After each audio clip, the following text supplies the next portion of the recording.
এটা হচ্ছে রাবার বাগান।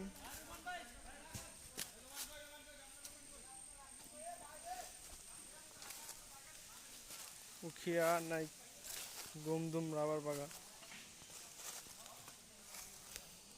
এখানে রাবার তৈরি করার নিয়মটা হচ্ছে, এখানে ওরা গাছ কেটে দেয়, কেটে দেওয়ার পর এই বাটিটা এখানে লাগাই দেয়,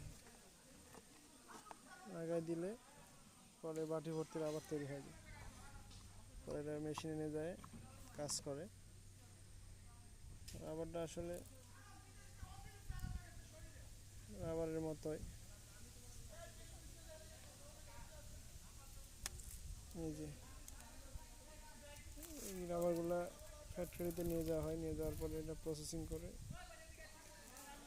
তারপরে প্রয়োজন মতো জিনিসপত্র তৈরি করা যায়। একবারে অবিকল রাবার।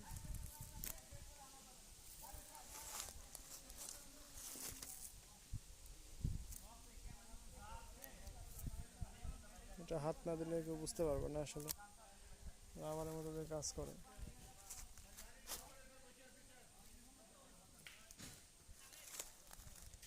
রাবার নিচে পড়ে গেছে সাদা। রাবারের যখন সাদা হয়, সব গাছে এখানে পুরো বাগান, সব গাছে এরকম। এটা হচ্ছে রাবার বাগান, রাবারের ফল। ফলটা ভালো, বাট এটা তো খাওয়া যায় না। তবে রাবার গাছের যে বৈশিষ্ট্য হচ্ছে যে এটা ডাল ভাঙা হয়, সব ডালেই রাবার বের হয় সাদা দেয়। এই সাদা সাদা যেটা দেখছেন রাবার, এটা যখন আবার ঠান্ডা হয়ে যাবে তখন এই যে এখানে রাবার করতেছে, হয়তো বা মনে ভুলে নিয়ে যেতে পারে না, তাই অনেক বড় এরিয়া। ধন্যবাদ।